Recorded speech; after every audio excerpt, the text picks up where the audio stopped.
Ryan with the good people of Canada, live from Reebok CrossFit YUL in Montreal. Now, thank you. You guys know why we're here. We're kicking off the 2017 season right here, right now. You know who's throwing down. We got two of Canada's finest, Fikowski and Vellner, ready to go head-to-head. But what we don't know, and I presume we all came for, is what? Want to know the workout, right? You guys want to know the workout? All right, well, the only man who has that information is half a world away. Dave Castro is in Paris with two of the fittest women on planet Earth. So, ladies and gentlemen, live from Reebok CrossFit Louvre in Paris for the announcement of 17.1, the director of the CrossFit Games, Dave Castro.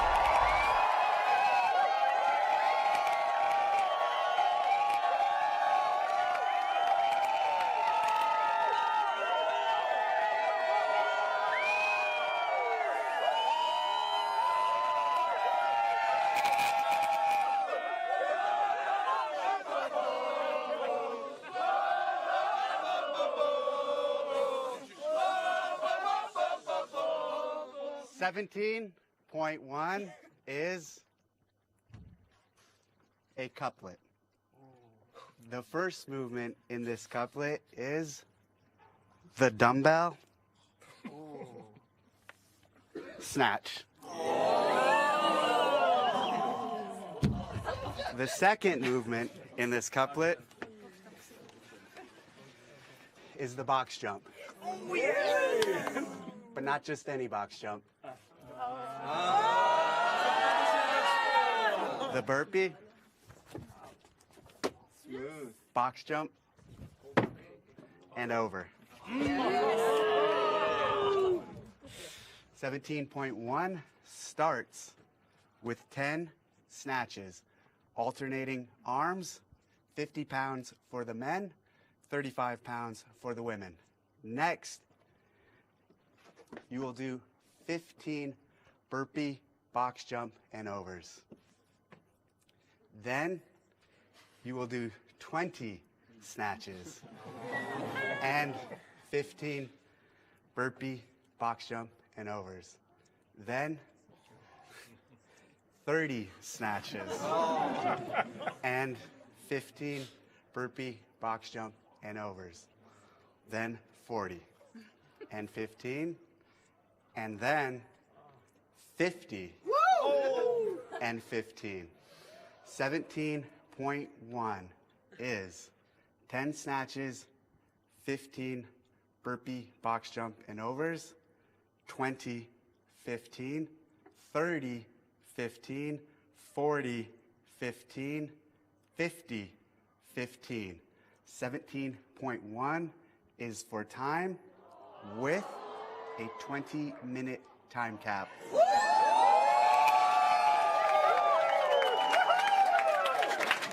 Welcome to the 2017 Reebok CrossFit Games. Good luck, and let the pain and suffering begin. I mean, thank you, Dave, for that. I mean, I guess we can't be too surprised. Dave told us, for anybody who's not been living under a rock, that there would be dumbbells in the Open, and he wasted no time. We've got them in the very first movement of this year's Open. Now, they're paired with the burpee box jump over, so that's two brand new movements to the Open. You know that there's going to be some important details. So please help me help you by paying close attention to the rules and the standards. For 17.1 to count, it has to look like this.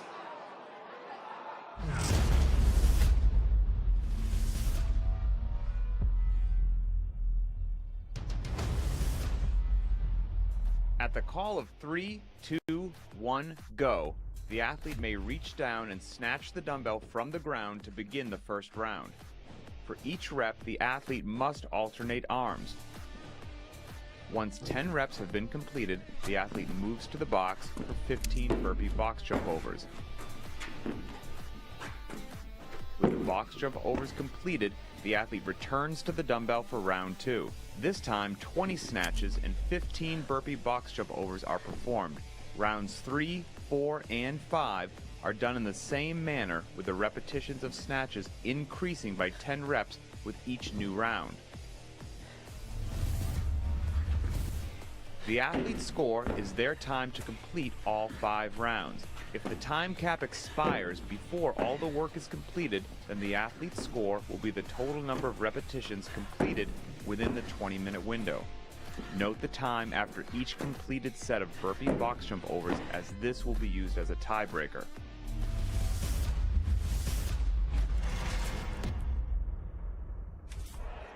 Okay, guys, as always, remember, those are abbreviated standards that we've just showed you. You actually can and should go to the CrossFit Games website for the full list of standards, because there's all that and some more, but I've got to point out 3 very important ones. First, hands off. Your non-dumbbell hand may not assist you in the dumbbell snatch. Second, you'll see that we're laying down lines. You have to follow the line so the athlete is perpendicular to the box, straddling the line on their burpees. And finally, if you don't want to do this one scaled, it is a 2-foot takeoff for the box jump. Please keep that in mind. Okay, right now we got a special treat. We have 3 more very well-known CrossFitters from Canada here to hang out with us. I got Paul Tremblay, Michelle Latondra, and Emily Abbott. I'm gonna jump in here with you guys. Michelle, this is number 7 for you, right? Open. So what do you love about this competition and this time of the year? What I love the most about the Open is basically the capacity to do it with the entire community, and I can have a chance to compete alongside the people I'm with every day at the gym and get to see them compete. So it's hands down one of my favorite times of year. All right, Mr. Tremblay, you got the workout now. When you look at it on paper and you think about a games athlete approaching it, what do you think? How do you go to the after 17.1? Ooh, you're gonna have to go fast. You're gonna have to move fast, and I think a lot of it is gonna be played on the burpee box jump over, definitely. But it's just gonna hurt really bad. And the fact that it's for time, you just have to rip. Emily, last year you kicked off 2016, 16.1. So what kind of pressure are these guys feeling, and how do you deal with those nerves? I think any good competitor knows that this is the environment you want to be in. You don't know what it's going to be. You have the crowd, you have all this energy, and the great competitors know how to adapt, and they love this adrenaline rush. This is the best time. And I'm really excited to see these pale-faced, red-blooded Canadian boys duke it out. You know, I don't know if you know this, but over your shoulder you got a sign that says Vellner's the best ginger, and he's voting you out of the competition. Come on, who let that guy in? Especially with that sign. All right, we're going to hear a lot more from these guys later on. They're going to have some fun at the expense of myself and Adrian during the row versus Boz competition, which is to come after this competition. But right now we're going to check up with the boys in the booth who will be calling the action, Brandon Domain and Bill Grundler. Merci, bienvenue, Montreal. Brandon and Bill with you here as we get ready for 17.1. We might lay off the debate about who's the better redhead there with Emily and Patrick, but one debate we can have is what we expect to see here tonight in this matchup with 2 of the bigger personalities in the sport and 2 of the breakout athletes from 1 year ago. Yeah, if you haven't been watching their social media, Brandon, you have to get on there. These guys have been hysterical. They basically created this Trash Talk Thursday thing with themselves and a couple other athletes, and then actually putting a humiliation to the loser on this one, where you're actually going to be tarred and feathered Canadian style if you lose this event. So the fact that they're going to do that, I think, is huge. But you have to look at these 2 athletes. Talk about breakout athletes. They had an amazing rookie season. They both were on Team Canada. They're coming into this season as just absolute sophomore badasses. So if they go one event tonight, and we have to look at what these 2 athletes have. We have the consistency of Vellner. We have the home run hitting ability of Fikowski. Head-to-head in a competition, it's a tough one, but we have one shot. These guys have one opportunity, and the workout that Dave listed out there is an absolute grinder. So, I don't know, this is going to be a tough one to call. It's going to be a tough one to call. It's so close when you look at it, and really it's 2 similar personalities, 2 athletes that wound up almost in identical placings, just 2 points separating them from 3rd to 4th, but they took complete opposite paths to get there last summer in Carson. Yeah, I mean, you had Vellner, who was so consistent. One only really bad event out of the entire game, and then you have Fikowski, who has 4 or 5 bad events, but has 4 wins, you know, to his name as a rookie, which is just unheard of. You know, I mean, that was such an impressive showing. But again, the workout that these guys have, I think that where they match up strength-wise, it's going to be very similar. Personally, I think that I'm going to have to call Vellner on this one. Just the fact that he's a little bit shorter and we have a high rep volume of movement here. So the fact that he's going to have to travel a little bit less distance, I think that the advantage goes to him. Fikowski's got his work cut out for him. Hey, score one for the guys like me, the short guys out here, and Patrick representing us here in this matchup. And speaking of the success that they both had last year, Fikowski, the third most wins in a single season in one game's appearance with 4 last year. Vellner, the first Canadian man on the podium since 2007. What a year that they both have representing this country. Yeah, I mean, they are both so spectacular in their athletic skills and their abilities and what they've been able to accomplish in such a short amount of time. And it's short known to the games. I mean, Vellner did go to the games on a team year previous to that. Fikowski misses going to the games 2 years in a row by a total of 2 points, I believe, with both of those years. So these guys aren't new to the sport of CrossFit by any means, but they're rookies. They were rookies last year to the games. They have made an outstanding name for themselves, and I love the fact, one, that they're such awesome athletes. They're so fun to watch, but I also love the fact that these guys are CrossFit hobbyists. You know, we have an accountant, we have a full-time student. They just do this as a hobby. Man, look out, professional CrossFitters out there. These guys are just unreal. They are one-and-done athletes traditionally. This will be their one attempt as what they've normally done. We're getting ready to see it, but before we do that, let's get back to the floor and Rory.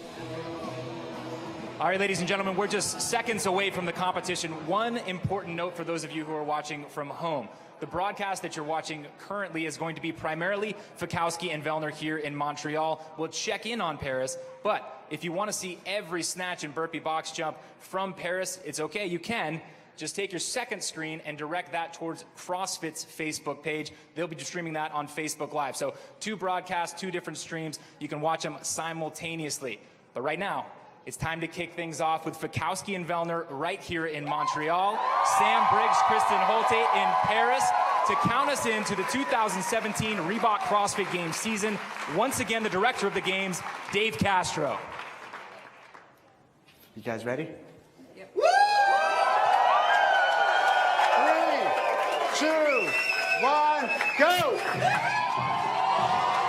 It is time to test your fitness. The 2017 season is underway, and for the first time ever in the Open, we see the dumbbells. Man, you know, I mean, everyone was so curious about what this was going to be. I put it out on social media just to think what everyone thought it was going to be. A lot of people didn't think we would see it, and here it is. And everyone I talked to thought it was going to be dumbbell thrusters, and here we are with the dumbbell snatch. I like it. And they're already through that first set of 10, working on the first set of 15 burpee box jump overs. Keep in mind the leader's name will be highlighted in blue, which is currently Patrick Vellner on the left. Brent Fikowski 1 rep behind in red. Both these guys moving very consistent. Now, we have to remember, just as in every CrossFit event like this, it's not the first round that really determines whether you're going to be the winner or not. And both these guys are very smart about pacing. So you can see exactly what they're doing. They're not crushing themselves. They know that they have a total of 150 dumbbell snatches. Oh, and let's just throw another 75 box jump overs at the same time onto that. Now keep in mind, for everybody here, the near 400,000 athletes that are going to be taking on this event, you do have that 20-minute time cap, but here for these 2 athletes and the 2 in Paris right now, probably not going to be a factor with that time limit. No, I think these guys are going to hammer through this.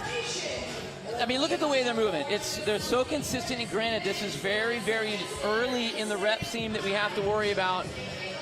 But, you know, I mean, overall, these guys, I really think that there's going to be a couple things that these guys need to really be paying attention to as they're going through this workout.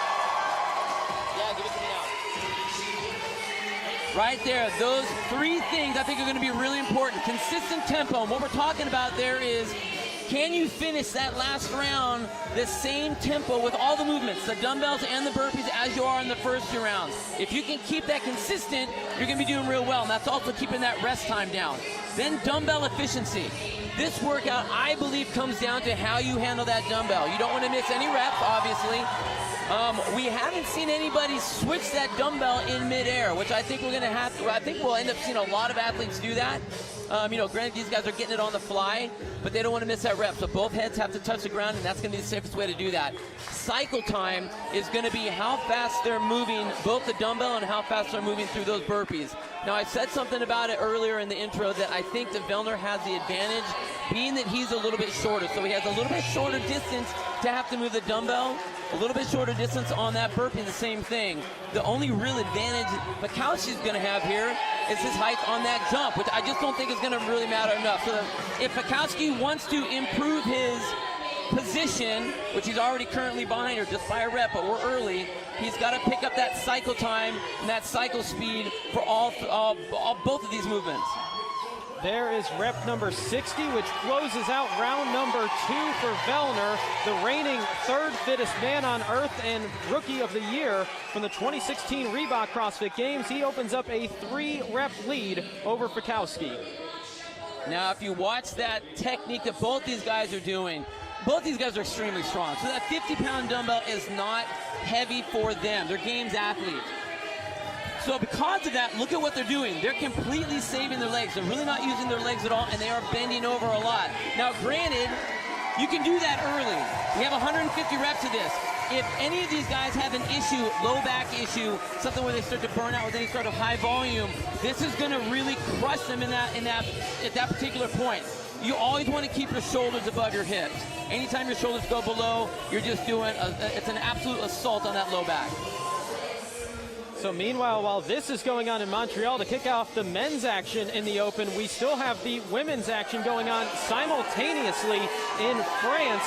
And this is a dead heat in progress between Briggs and Holte, and they're in round 3 on the burpee box jump overs already.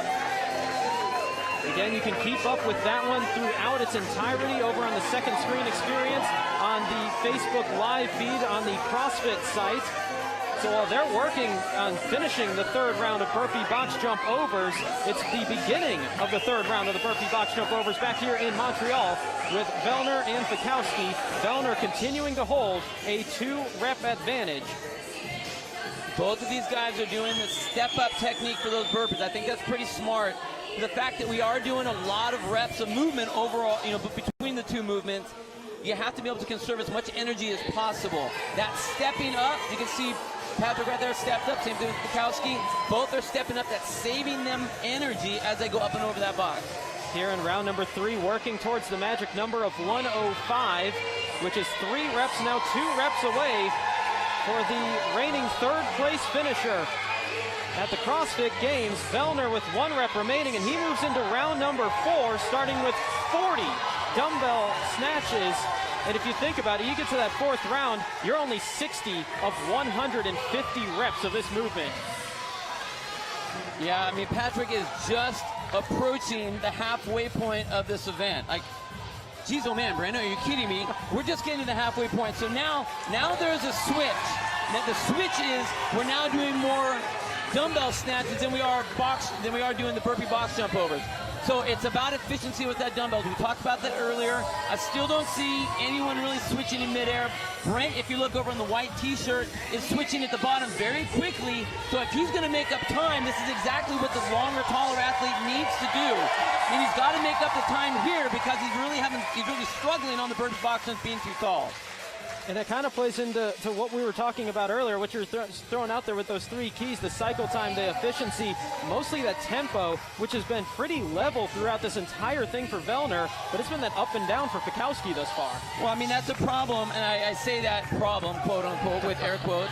Being a taller athlete, sometimes certain movements are either going to play into or out of your favor, and if it's out of your favor, your choice, the only option you really have is, okay, I just need to go faster than to make up the distance and make up the tempo. And he's doing that. If you watch the speed of that dumbbell, like he is actually starting to pick up some space on Vellner by doing that. He's got to because he's going to start to lose it on the burpees. 5 reps remain here in the dumbbell snatches in round number 4 for Patrick Vellner. 12 remain for Brent Fikowski, working towards rep 145. 160 will be the total completion of round number 4. Now, one of the things we know about Brent Fikowski is he's a pacing master. So yes, he's behind right now at this particular point, but like we said, just past about that halfway point. I think Brent Fikowski is looking more fresh than Vellner was on those dumbbell snatches. And again, we get into that set of 40 and that set of 50. It all comes down to those dumbbell snatches. Final 10 reps of round number 4 for Patrick Vellner. We mentioned it earlier, the first podium finisher for the men's side of Canada since 2007. He's also just the 5th men's rookie to step on the podium in the Carson era. He joins Kyle Castro, Matt Fraser, Rich Froning, Josh Bridges. That's a pretty solid company there for Vellner. I've never heard of those guys before. I don't know who those guys are. 3 reps remaining here in round number 4. Vellner now with 2 remaining. Fikowski has closed the gap just a little bit. It was about a 7-rep lead, now down to 4. And we go to the final round. 50 dumbbell snatches, 15 burpee box jump overs. We're at 8.5 minutes in, starting this 5th and final round. So you can still see that Patrick Vellner in the red shorts takes a second every single time he makes that switch.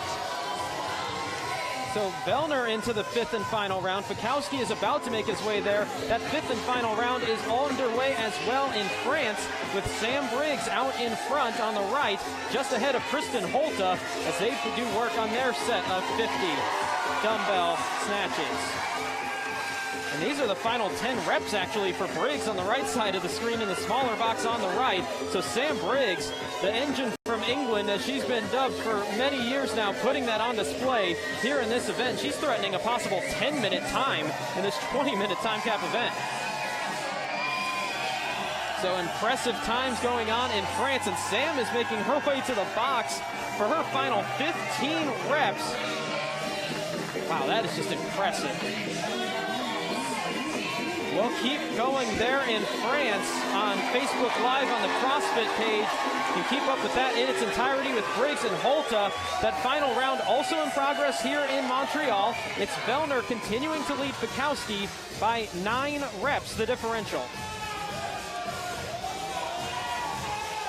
We talked about consistency of tempo. Vellner has not slowed down. He hasn't really had to increase his speed. Fikowski tried to do that. He was trying to be a little bit faster with his hand switching, but it looks like he's just starting to fatigue out a little bit. Vellner's making that advancement by just keeping that consistency. He hasn't changed from rep 10 to rep 199. 25 reps remaining overall in this workout. We're going to the number 225, the magic number, to put the finishing touches here in Vellner, who a week ago was coined by Dave Castro on an interview as a possible games champion in the future. He's wearing the homage on his socks, actually, here with the Dave Castro socks. But Vellner looking to start his podium defense in humongously impressive fashion. He is well out in front of Fikowski. Well, again, this isn't saying that Brent Fikowski is doing a bad job by any means, but he is at the disadvantage being the taller athlete. But I'm just so impressed with how Vellner is just staying consistent. He's being efficient with his movements all the way through. Look how low he stays on those blocks. That's saving energy. So even though he's a smaller, shorter athlete, he's saving energy and being able to continue that momentum. Final 10 reps of 17.1 for Vellner, who has just been coasting through this. And you can see that little bit of difficulty going from the snatches to the burpee box jump overs here on that start for Fikowski. And I would imagine for about 399,999 other athletes at this point in this. 5 reps remain for Vellner.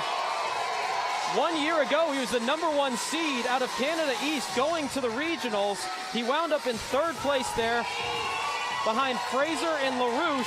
And he said that whole time he wanted to prove that #1 spot wasn't a fluke. And he's well on his way to possibly doing it again here. 11 minutes, 53 seconds for Patrick Vellner. Wow, you know what? This does not make me want to do this workout at all. Do you see the look of pain on his face? I don't want that. Thanks a lot, Pat. And Fikowski with his final 3 reps, he knows he's about to get the humiliation treatment that these two are going to do. But that's a distant thought here at this point. Final rep for Fikowski, and he'll finish at 12:23. That was a huge amount of work for both of those guys at that tempo and that speed. Unbelievable job.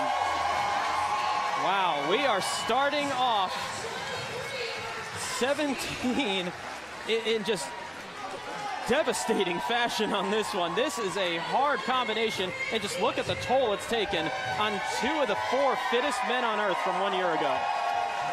Yeah, you know, the fact that they have that tiebreaker where you don't want to go slow, you don't want to break anything up because it's when you finish the round. So these guys have been also doing that, you know, trying to keep that up. They're trying to keep themselves going as fast as possible. Wow. And it was this looks like it still hurts. Yeah, and it was that consistency, like you mentioned at the start of it, that gave the win to Vellner here in this matchup. And we'll take a look back at what happened here in this heat. 17.1 on our replays, presented by 511 Tactical. Now, the number 1 point we talked about was consistency of tempo. And that's what Vellner did from the first set of 10 to the last set of 10. Looked unbelievable, but look how fast on the burpee box jump over. Look how low he stayed. Again, efficiency and movement, that was huge. And he was able to just keep himself going. Fikowski was starting to shut down. The final thing we talked about was that cycle speed. And being that he's a shorter athlete, a smaller athlete, less distance to travel on both the dumbbell and the burpees, and even there, keeping that short distance, man, that was utilized the most appropriate way he could have done that. That was super impressive. And Vellner was able to hold off Fikowski. It was only 2 points that separated them 1 year ago at the games in 3rd and 4th place each. But it was about 30 seconds here in 17.1. They both said that they are the one and done type when it comes to the open, and they both did a fantastic job here. There might only be a one and done here with the times that they put up, as Vellner getting the finish just ahead of his good friend Brent Fikowski in this Canadian clash to kick off the 2017 season. And our 17-1 results, it's Vellner in at 11:52, Fikowski in at 12:23. The 20-minute time cap was a complete afterthought for these athletes as they were through with about 8 minutes remaining until that cap. That's going to take out some of us, but at this level, nobody should have a problem with that one. No, you know, I was assuming it would be somewhere around 11 or 12 minutes. I mean, they were right where I thought they'd be. I was hoping they wouldn't look so bad at the end because that doesn't make me feel very good, but man, they did an impressive job. That was great. Yeah, if you're not feeling good after seeing that, there's a whole bunch of people more like me than you that are really terrified about this one. But for Vellner, really, if you look at it, 11/100ths of a second is all that separated them. That's the position that Vellner had over BK Goodmanson to close out the games last year that gave him that 3rd place spot. Here is a little bit farther of a difference, but it still shows how level these two athletes are. Yeah, I mean, they're still very, very close. And again, we talked, it was a one-event shot. Wasn't necessarily in Fikowski's wheelhouse, but he still looked very impressive, utilized his length as much as possible, and still looked very powerful all the way through. That time, that 12 minutes that he had, nothing to sneeze at. That was still a great job, and going to be a really, really good time. And just like at the games, it was Vellner that had the edge on Fikowski there. It's Vellner that has the edge once again over Fikowski, this time in 17-1. And with Patrick Vellner, we go back down to the floor in row. Pat, that looked devastating, so I hate to put this microphone in your face, but it seems like you've gotten your breath back. You started out at the same pace that you finished at, seemingly. Did you do it the right way, or if you had it to do over, would you change anything? I don't think I would do it over.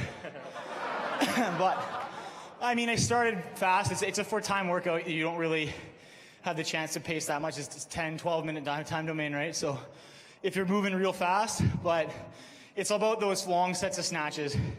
You can sort of put your head down for 15 box jump overs, but when you start to get to that round of 40, round of 50 snatches, it hits you in the face a little bit. So I maybe went a bit fast on the first ones, try to take advantage of my height to move ahead on the box jumps. But other than that, like, you could feel Brent moving right with you every snatch. So as long as I got a rep every time on the box jumps and then stayed rep for rep on the snatch, I figured I was good. So it was okay. Probably watched him a bit too much, but he's a good-looking guy.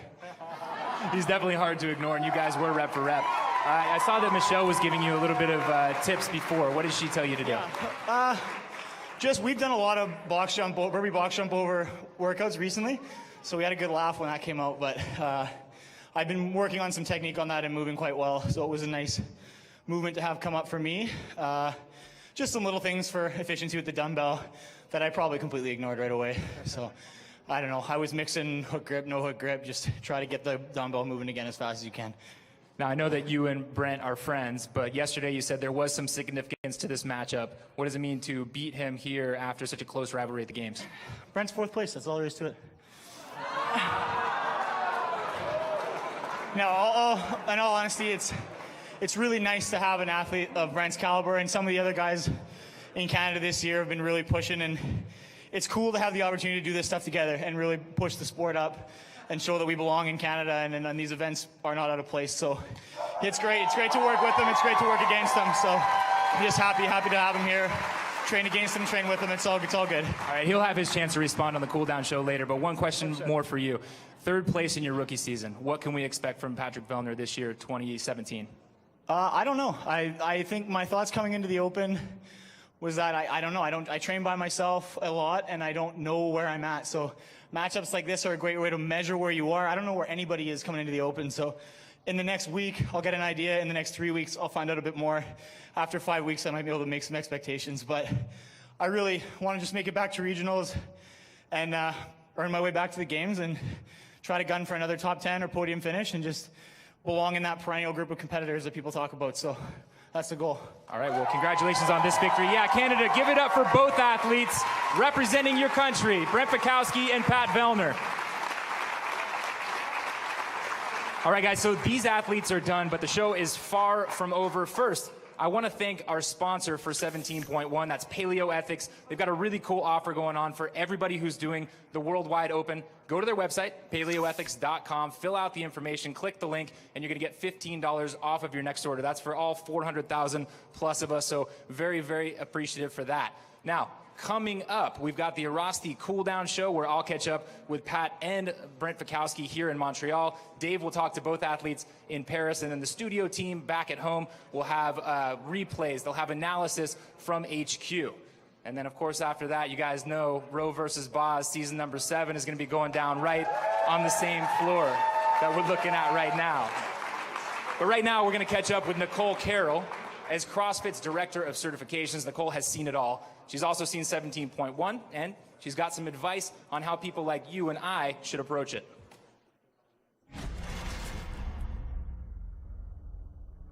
Hi, I'm Nicole Carroll, Director of Training and Certification for CrossFit, back again with some tips for the Open.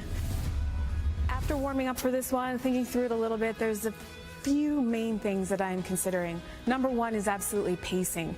2 big hip opening movements, full body movements, you're going to be managing metabolic distress.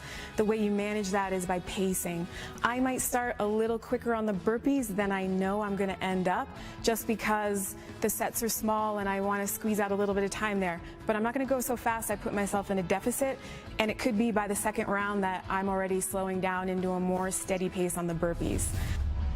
I'd like to try the snatches by switching hands on the way down versus on the ground. I think that'll be a little bit quicker. I'm not super well versed in that though, so I had to practice it in my warm-up. I started with the 20s and then I worked my way all the way up to the 35s. What I realized when I was doing that is I can't rush these. I can go at a steady clip, but I'm gonna have to maintain some composure and really think about what I'm doing with my hands on the way down. So I just finished this one. My time was 16:41, and it was a doozy. It got very, very hard. Basically, the workout started right around the 30s, and some of my plan went right out the window.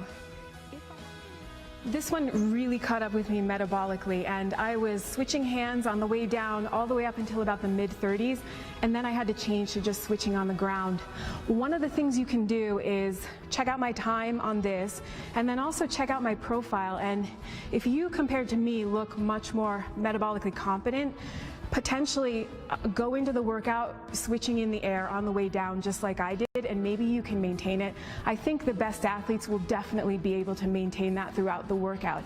If you look at my profile and relative to me, you feel like, hey, I'm just not there, I actually recommend starting on the sets of 10 with just quick changes from the ground. There's really not a lot gained by switching in the air unless you can maintain it throughout most of the workout. My burpees got very slow as expected, and I just tried to breathe on those and stay steady. Tried really hard to pick up the pace at the very end, but really kind of felt like a wounded animal. I mean, it's those sets of 50s are a huge challenge, definitely a mental challenge, so just stay tough throughout this one. Go get them, and good luck.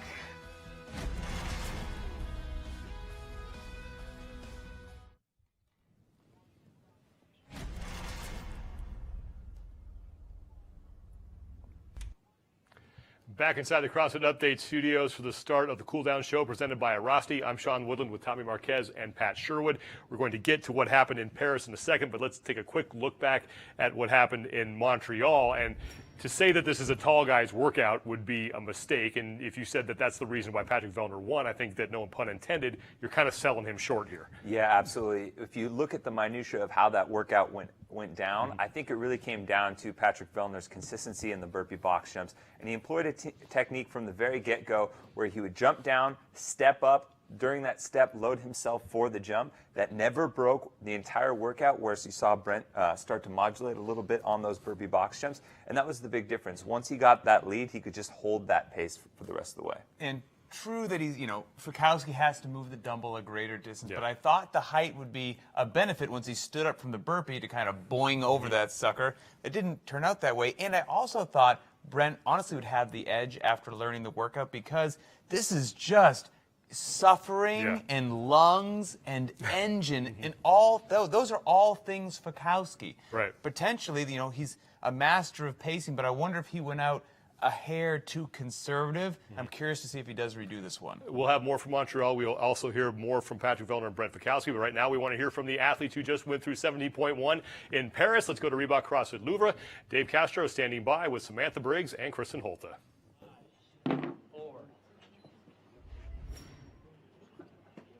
Well, that was much faster than I expected. How did that feel? I'm not gonna lie, it was really hard. But it's burpees in it, so I liked it a lot. This morning you were talking about you were hoping that there was burpees. Was this what you had in mind? I didn't think that I would get the burpees, but I'm really happy that I did. Well, great job. Your time, I think you killed the boys over there. The boys were in, I think they had a high 11 and a 12-minute time. So good job. How does it feel for you, Sam? Good. A little bit of a front off feeling, but other than that, I feel like I know. Do you think you'll redo it? I always said that I would redo the workout because going at 2 a.m. is not normally my workout time, but I honestly don't think, regardless of what time I do it, I could go much faster than that, so I gave it everything. Did you guys consider doing a switch technique in the air, in the back, when you guys were warming up? I know you didn't have much time, but did you at all consider? I tried a couple, but the judge was really harsh with both heads touching the floor at the same time, and when you're switching, it's coming down at an angle. Yeah. So on some of the reps, it was one head. Okay. So I decided it wasn't worth the risk. I got 3 no reps anyway. No, I just practiced 2 in the back, and I figured just keep like a nice pace all the way through. Do you think you'll do it again? I don't know. We'll see. Right now, I don't think I want to, but I don't know. We'll see. Well, I'd like to thank all of you guys for coming out. Paris, all the affiliates here, all the CrossFitters here. You guys have been amazing. Thanks to CrossFit Louvre for hosting us. And this has been an amazing journey here, so thank you guys. We appreciate it. Thank you.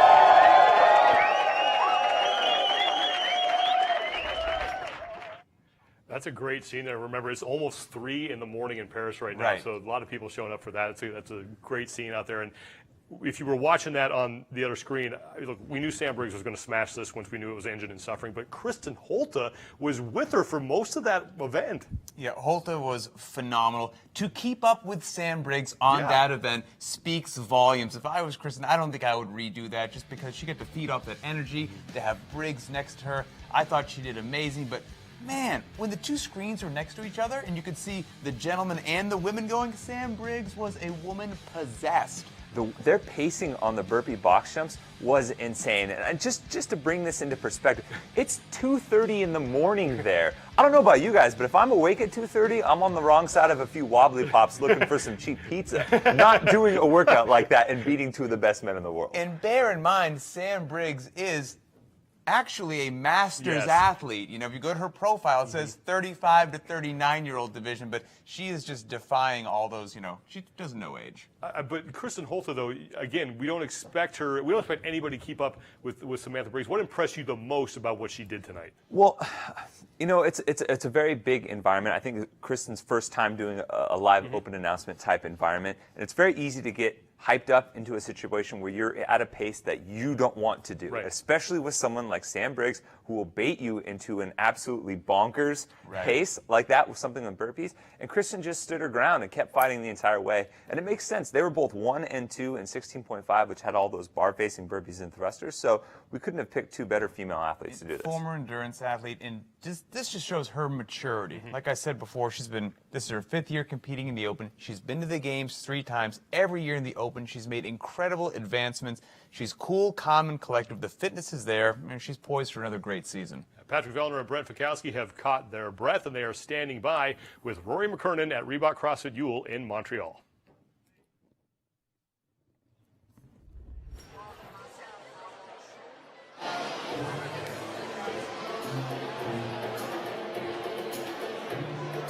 All right, ladies and gentlemen, welcome back to Montreal. This is our portion of the Cooldown show. I've got not just Patrick Vellner, but Brent Fikowski now joins us, and I get to start with you, my friend, because you took a little jab in the ribs and you didn't get to punch back.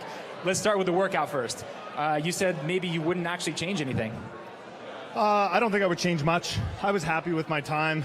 Pretty early on, it became apparent that Pat was able to keep a faster tempo on the burpee box jumps, and I tried a few reps to keep up with him, and I know my pacing, and I think if I would have tried to keep up with him, I would have blown up pretty miserably. So I just had to stick to my game, and I'm pretty happy with my score given the situation. All right, well, you're the man behind the Trash Talk Thursday and the Open Humiliation. So now you got to take a step outside. Kiki gave us a little idea, but give us a clear picture of what's going to happen. Yeah, so we've been doing this now this is the 3rd year I've been a part of this. We've kind of changed the athletes around each year, but the worst score each week in the Open, friendly competition between some regionals and games athletes. And so this week, it was just between Pat and myself, and the loser, unfortunately myself. I'll be going outside, and everyone will get to throw a water balloon at me. We'll dump some flour on my head, and then we'll cover me in a little bit of maple syrup. And then there's a showering rule, right? There's a no showering rule? I was not made aware of this no showering rule. All right, well, we'll get into the details. You guys were having an awesome conversation that I'd love to share with people at home, just about little strategies and techniques. So one thing is that you said you're kind of at a disadvantage in Open athletes. You have the advantage of going head-to-head. You have the disadvantage of not really knowing the intricacies of all the little tips and tricks. But what would you change if you were to have this at home and you're going to do it on Saturday, do you think? If I was going to do it again, I think there's little things. It's easy to get ahead of yourself a bit with pacing your snatches when you only have to do 10 or 20. Even in the 30, you can push that box jump pace a bit. But you got to flirt with the line a bit on your control, because that round of 40 and the round of 50 are real long. So you're going to spend the majority of the workout on those 2 rounds. So you just have to be careful that you don't get ahead of yourself. I was hurting in the latter part of those 40 and 50 rounds, like admittedly. I didn't have the gas to put it on at the end there on those box jumps. Just I was a little dead. So.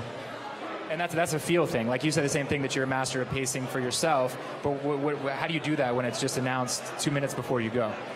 I think throughout the year in your training, you occasionally push past that limit, and I have sort of an intimate sense of when I start to get close to that line that I can't come back from. And so occasionally I'll push over that line, and I'll realize, yep, like that was in fact the line. And I could feel myself, I think on the 3rd round of burpee box jumps, I tripped on the box because I was trying to catch up with Pat, and I realized, like, there's the line, Brent, you literally just tripped on the line. So I found myself having to slow down after that, and it's just something you have to work on and be cognizant of year after year. How about the stuff that you and I were talking about? I saw Pat was landing really low on his box and not extending his hips because he doesn't have to, and you were choosing to stand up. You said there was a reason you didn't do that. I think right now I don't do enough. I haven't been doing a lot of high rep deadlifts, high rep jumps, high rep squats, and this part of my season I've been doing mostly strength loading. So if I was to catch low in that squat, my legs would have exploded even more than they already did. And I know that Pat has been doing a little bit more of that. And him being also a lighter athlete by about 20 pounds, I knew that he could keep that up and I just wouldn't be able to. Pat, how about on the dumbbell exchange? Again, like I gave you things that you didn't even know about the switching in midair and things like that. Even if you knew that, would you have done it, or what would you change? Don't flatter yourself too much, Rory. Like we know those things, we just don't do them. I think you acted surprised. Oh wow, top secret technique. Very interesting, innovative. But I personally didn't do the mid-air exchange. I don't like to do that. I find it a bit too unpredictable when you're tired. A little bit, it lacks a bit of execution. I like to be a little bit more fluid and consistent every single movement, try to make every rep the same. So like we were saying, the way I was doing my box jumps, it does load your quads a little more, but it makes it so you don't have to stand up and you can save your back a little bit. So I was trying to just snatch with my back, box jump with my legs, and that was kind of the way I was trying to maintain it as long as I could. In the later sets, like I said, I had to switch up my snatch a bit, pull a couple with my legs, because when it's 15 reps with your legs, you can maintain it. When it gets to be 50 with your back, it started to blow up a little bit, and I had to change it up. So it's a little bit of awareness and experience, like Brent says, and just knowing when you got to change something up if it's not working, and it's not. There's nothing wrong with that. You just gotta swallow your pride and fix your pace, fix your technique, do something different. Well, I know that I speak for everyone here at Reebok CrossFit YUL, and of course the people at home watching for the CrossFit community. We got to wrap it up here from Montreal, but you guys will be back to judge myself and Adrian, so maybe we can see some reality in that throwdown of what's going to happen. Also, our little open humiliation there with the tar and feathering actually applies also to row and bars, if nobody had heard that. So the loser of that matchup is going to join Brent outside, and we're going to have a good old-fashioned tar and feathering out here in Montreal. Imagine all Boz's hair. Can you imagine? It's going to be crazy. Stick around on Facebook Live to watch both. All right, guys, thanks for joining us in Montreal. That's our show until Roe vs. Boz kicks off.